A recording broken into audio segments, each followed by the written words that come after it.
Dan ada gagasan-gagasan dan juga mungkin data-data yang akan kemudian dibuka gitu. Jadi kalau cukuplah kalau yang mengkaji buku ini ya akademisi saja nanti gitu kan. Karena saya konteksnya bukan akademisi, saya praktisi yang kebetulan ada di lingkungan pemerintahan di situ. Tetapi terlepas dari itu yang harus kemudian kita pikirkan saya kira juga apa yang kemudian menjadi faktor masyarakat itu berduyun-duyun menjual tanahnya kepada investor luar gitu. Nah ini yang saya kira juga harus kemudian kita jawab bersama-sama gitu. Yang pertama kalau saya mengkaji adalah ini kan juga tidak terlepas dari kebutuhan mendasar mereka, kebutuhan ekonomi, entah adalah untuk kebutuhan makan, perut lapar, atau untuk kebutuhan pendidikan, atau untuk kebutuhan kesehatan dan sebagainya macamnya. Nah di sisi lain mohon maaf kemudian peran pemerintah yang hari ini juga saya kira saya tidak bisa membantah apa yang kemudian menjadi kritik dari teman-teman aktivis lingkungan termasuk kita sendiri terkait dengan peran pemerintah yang hari ini lebih menggunakan paradigma kapitalistik, lebih memberikan karpet merah kepada kaum pemodal untuk kemudian melakukan eksploitasi tanpa berpikir panjang terkait dengan akses jangka panjangnya, baik itu untuk kesejahteraan masyarakat sendiri maupun juga terhadap dampak lingkungan. Tapi terlepas dari itu, saya tetap akan konsisten. Sejengkal upaya yang bisa kita lakukan akan kita lakukan. Tetapi di sisi lain, saya kira juga kekuatan civil society ini juga saya kira juga memiliki peranan yang sangat penting, termasuk juga tokoh-tokoh agama. Tidak bisa saya kira kemudian kita misalkan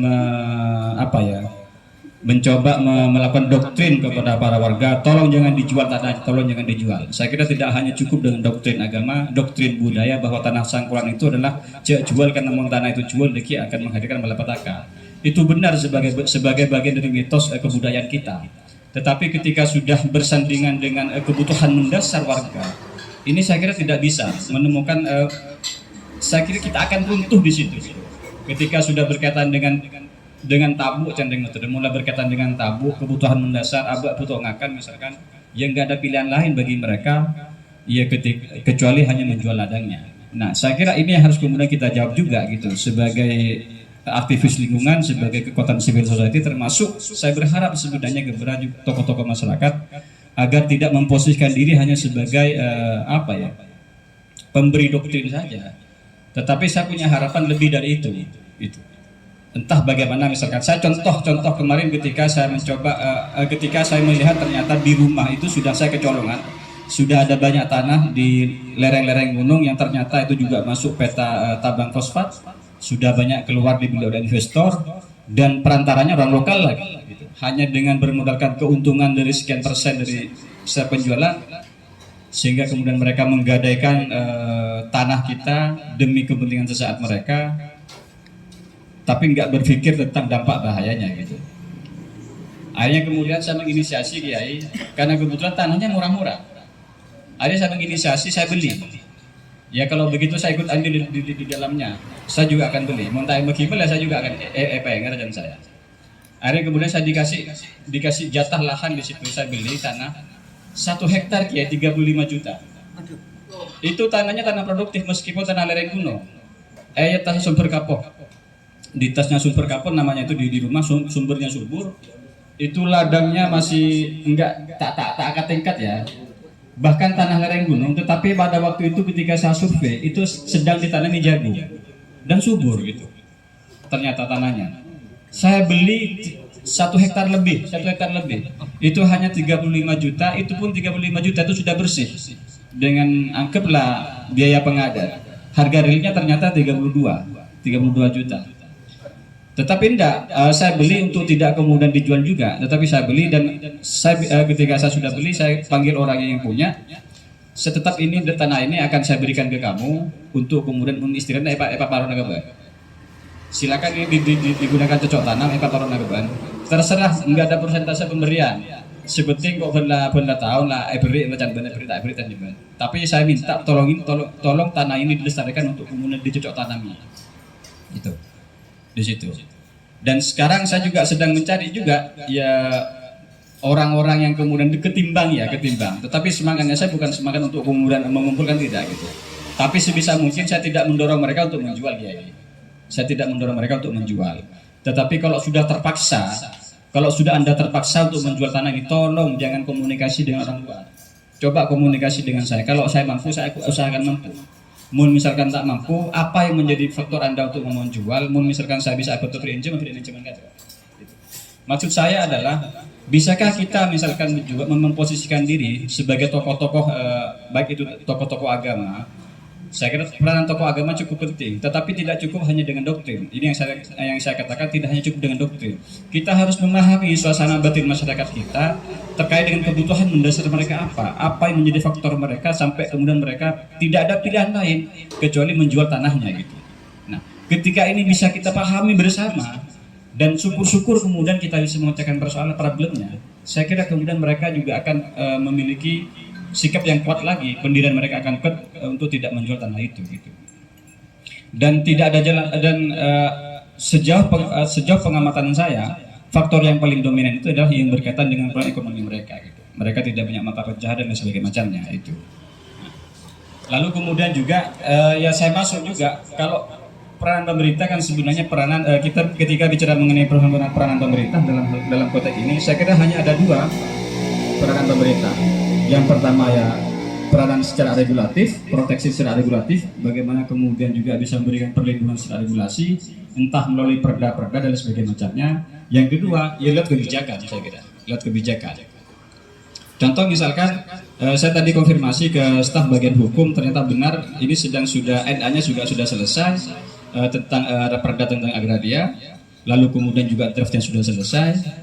Nanti off the record ya. Dengan harapan nanti silahkan ini akan dipelajari oleh teman-teman civil society off the record, tapi nanti draftnya akan saya beri nanti kepada kita diri untuk kemudian dikaji dengan harapan nanti saya dapat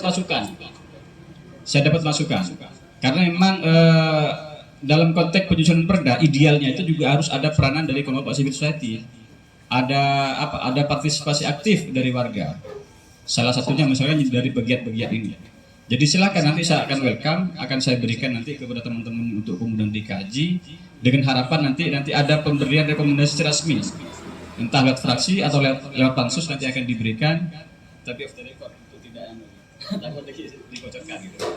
Jadi karena saya punya hubungan dekat dengan kita diri dan saya mohon maaf meskipun saya juga berada di lingkungan pemerintah, tapi separuh jiwa saya juga, insya Allah jiwa aktivisnya masih ada dia gitu. Jadi tidak langsung total menggadaikan diri gitu.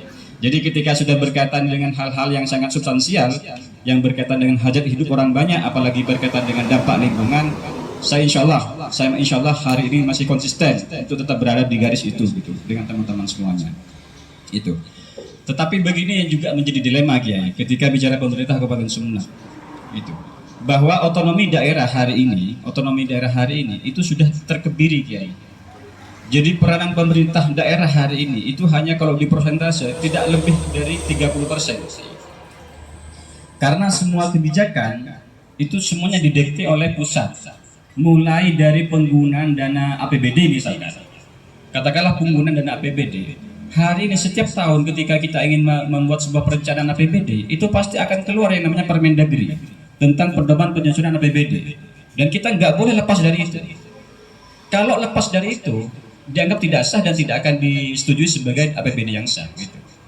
Sedangkan di pedoman di Permendagri itu ketika kemudian saya mencoba mempelajari itu ada banyak instruksi-instruksi yang sebenarnya itu mengkebiri terhadap kebutuhan kita.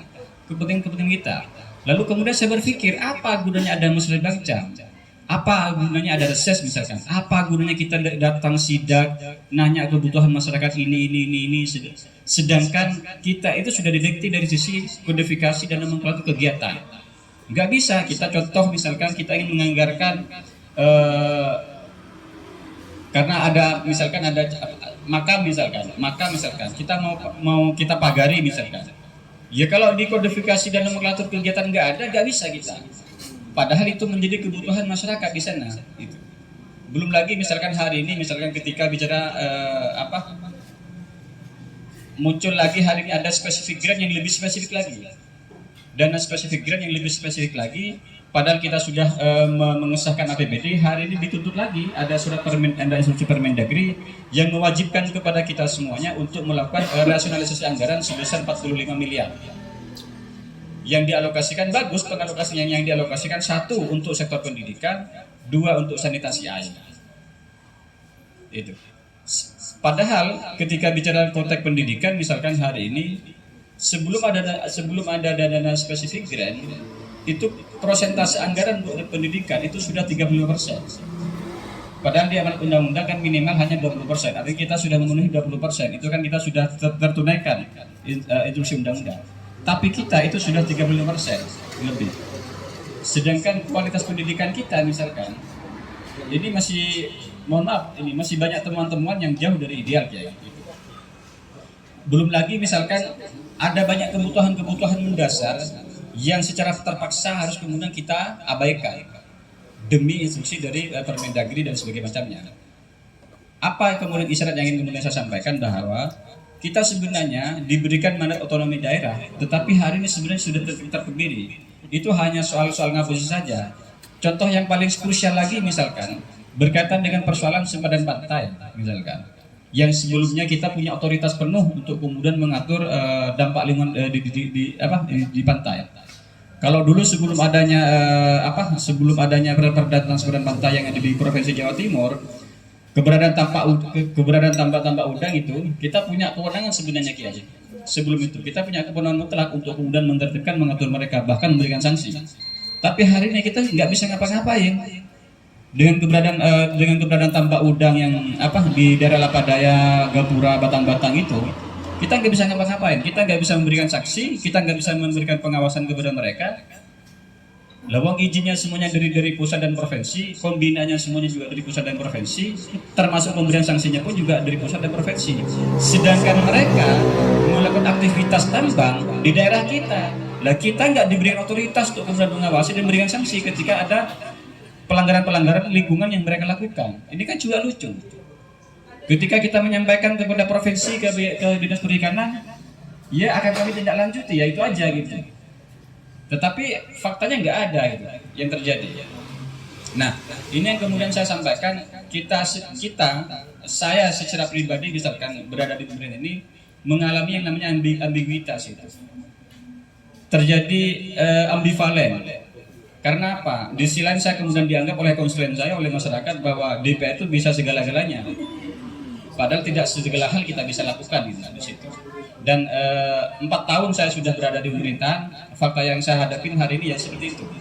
Kita berada dalam kumpulan juga dengan atas nama regulasi, atas nama undang-undang, mandat kewenangan otonomi daerah kita juga dikebiri oleh mereka, sehingga banyak hal yang kita tidak bisa ngapa-ngapain, termasuk misalkan juga terkait dengan izin tambang dan sebagainya macamnya.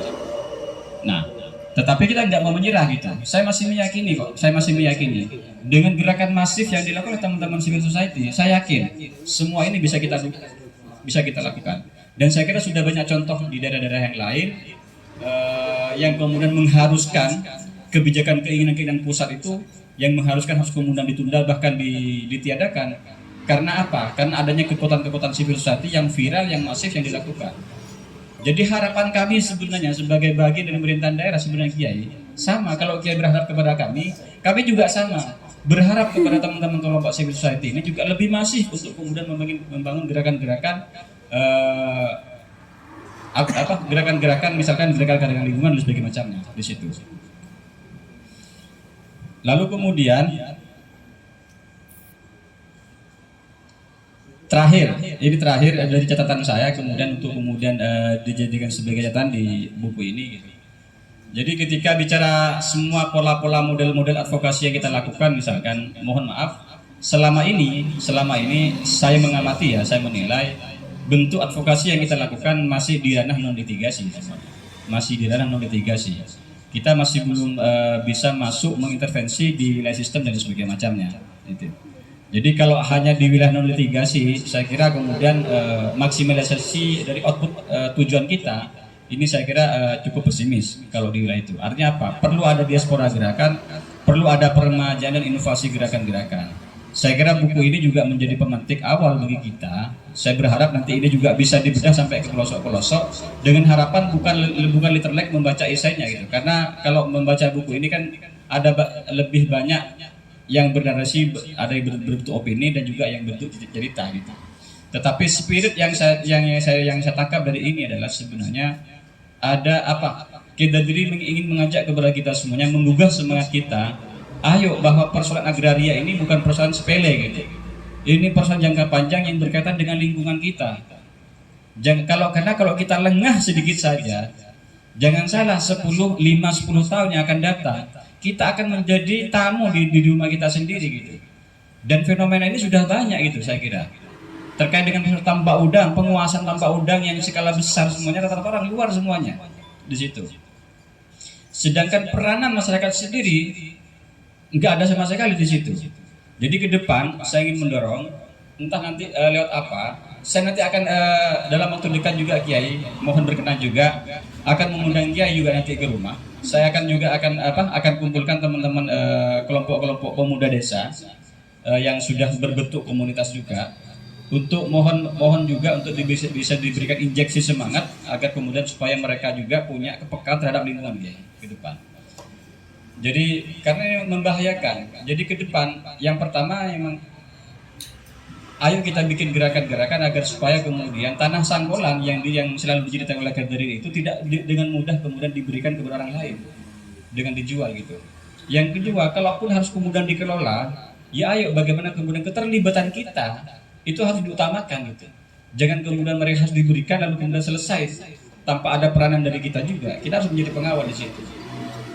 Karena juga sedikit ini yang saya lupa juga, karena di sisi lain ketika bicara mengenai persoalan pembangunan, bicara mengenai persoalan kesejahteraan, kita punya tanggung jawab konstitusi, ya, kita punya tanggung jawab konstitusi dan tanggung jawab moral tentunya adalah kami sebagai pemerintah daerah punya kewajiban, karena kami juga sudah disumpah bagaimana kemudian bisa memberikan kesejahteraan kepada masyarakat, memberikan jaminan kesehatan, memberikan jaminan pendidikan dan juga kesejahteraan. 3 hal pokok ini yang saya kira juga menjadi tugas pokok dan tugas wajib kami sebagai penyelenggara pemerintah daerah di situ. Nah, pemerintah daerah tentu peranan pemerintah ada dalam rangka mematrikulasikan mematrikulasikan pokok-pokok hal yang tadi, yang nggak ada lain saya kira melalui kebijakan anggaran tentunya. Melalui kebijakan anggaran, melalui proteksi anggaran. Artinya apa? Bentuk komitmen kita untuk mensejahterakan masyarakat. Ukurannya itu adalah ya ketika ada anggaran dialokasikan ke sana keberpihakannya di situ. Sedangkan mohon maaf ketika bicara mengenai postur APBD, ya kita tergolong pemerintah yang tidak mandiri. Ini yang juga menjadi salah satu problem kenapa kemudian kita nggak bisa sepenuhnya kemudian memberontak dari pemerintah pusat. Kita masih diatur. Makanya saya tadi bilang bahwa otonomi daerah kita juga sedikit perlahan dikebiri, tetapi juga ada alasan juga itu. Kenapa kemudian kita dikebiri? Ya karena memang kita ini juga termasuk masih menjadi daerah yang masih belum mandiri. Karena kategori PAD kita dilihat dari postur APBD secara keseluruhan 2,3 yang tahun ini, kita hanya di angka nggak nyampe 10%-nya Kiai, PAD kita. Nggak nyampe 10%-nya. PAD kita 2,3 sedangkan APBD kita 2,3 hari ini turun. Sedangkan PAD kita itu hanya di angka 220 miliar saja di situ. Berarti kan nggak nyampe 10% PAD kita. Sedangkan di daerah-daerah yang lain, nah ini fenomena yang menarik. Daerah-daerah yang lain, kemarin saya juga datang ke Surabaya, misalkan saya diskusi dengan teman-teman DPRD di sana. Ya di sana itu sudah prosentase PAD dan APBD-nya itu sudah seimbang di sana. Di Tabanan di Bali bahkan PAD-nya itu sudah melebihi dari dana transfer pusat. Sudah, bahkan mereka sudah nggak apa-apa, kami nggak diberikan suntikan dana transfer dari pusat, nggak apa-apa, karena dana PAD-nya mereka itu sudah lebih tinggi daripada dana transfer dari pusat. Enggak, kalau sumber PAD itu Kiai, ya dari pajak dan retribusi, Kiai. Yang ketiga juga dari pendapatan yang lain. Tapi saya cek rata-rata di daerah-daerah yang PAD-nya tinggi itu pasti mereka punya pariwisata yang bagus guys. Bisa dicek. Contoh misalkan di Yogyakarta ya. Yogyakarta PAD-nya sudah tinggi guys. Padahal di sana nyaris sama sekali nggak ada yang namanya eksploitasi alam, nggak ada di Jogja itu, nggak ada eksploitasi alam. Kalaupun misalkan ada, itu hanya tambang pasir besi yang ada di Kulon Progo. Sudah. Tetapi itu hanya bagian kecil. Kalaupun misalkan tidak ada tambang pasir besi yang dilakukan oleh Jogja Magazine Iron, itu Yogyakarta PAD-nya masih tinggi. Karena apa? Karena mereka itu mengandalkan sektor pariwisata dan pendidikan di sana. Jadi ciri-ciri daerah yang mandiri pasti saya netain itu ya, pasti punya pariwisata yang tinggi di situ. Karena dengan adanya pariwisata yang potensial, itu pasti nanti akan ada apa ya? Ada timbal balik, ada akses lanjutannya, termasuk contohnya misalkan nanti ya UMK-nya pasti berjalan, kuliahnya pasti berjalan, pasti ada penginapan dan sebagainya macamnya. Contoh misalkan di Yogyakarta dan di Bali lah, kita nggak usah jauh-jauh membuat referensi perbandingan di situ. Nah, yang menarik sebenarnya adalah bisakah kemudian kita juga duduk bareng misalkan antara pemerintah daerah dengan kelompok civil society dengan masyarakat misalkan untuk mengurai semua kepentingan kita. Kalau selama ini kita hanya pada ego kita masing-masing, ini nggak akan ketemu, guys. Contoh kita misalkan punya ya semangat teman-teman misalkan kita diri adalah ya bagaimana kemudian lingkungannya harus dijaga gitu. Saya kira itu benar juga, it's okay gitu. Pemerintah punya kewajiban karena juga kewajiban konstitusi dan moral. Pemerintah didorong salah satu bentuk keberhasilan kita itu adalah dengan kemudian kita bisa meningkatkan kesejahteraan. Ukurannya adalah dari postur PAD kita. Ya kalau PAD kita stagnan bahkan menurun, berarti kita nggak berhasil kita. Nggak berhasil meskipun naik APBD-nya, tapi kalau cara melihat kita kinerja pemerintah daerah itu hanya mudah, tidak diukur dari seluruh APBD-nya enggak gitu. Kalaupun misalkan katakanlah hari ini kita 2,3 naik lagi 2,6 misalkan triliun, tapi dilihatnya bukan di situ. Kunci dasar itu adalah kita melihat PAD kita ya, karena di situ penghasilan yang dihasilkan dari mencanting betul oleh Blokoni. Ya kalau dana transfer itu ya kita mau dia pasti ada sudah gitu semuanya gitu. Nah, kita ya di situ kemudian kita dituntut bagaimana kemudian PAD kita bisa menaikkan PAD kita. Dan saya lihat potensi Sumeneb itu satu-satunya ruang, mohon maaf ini satu-satunya ruang yang bisa kemudian kita genjot untuk menaikkan resource PAD kita itu sektor pariwisata. Saya lihat. Nah, tinggal mari kemudian kita kemas. Karena mohon maaf terkadang kayak ketika kita bicara mengenai pengembangan daerah dalam rangka untuk meningkatkan PAD, itu pasti selalu yang menjadi kendala itu adalah kendala kultural. Pasti kita berhadapan dengan tokoh agama atau tokoh masyarakat. Nah, dalam konteks ini mohon maaf, tidak dalam konteks menyalahkan gitu. Tetapi ayo kita duduk bareng, kita rumuskan bersama. Bisakah kemudian kita duduk bersama, melepaskan ego dulu, ayo kita cari win-win solutionnya, kepentingan dari kelompok masyarakat kita juga penuhi, tetapi kepentingan pemerintah juga bisa dipenuhi kira-kira. Bisakah kemudian kita mencari solusi itu? Ya contoh misalkan, ya, takutnya dengan adanya investasi para pengembang pariwisata nanti ditakutkan, nanti dia khawatirkan nanti tempat-tempat maksiat akan merajalela misalkan. Ya ayo, bisakah kemudian kita kemas gitu, tanpa kemudian menafikan kepentingan yang juga saya kira juga ini kepentingan yang fundamental juga untuk meningkatkan PAD. Karena ketika PAD kita semakin meningkat, ya kita juga banyak hal yang bisa kita berikan kepada masyarakat kita gitu.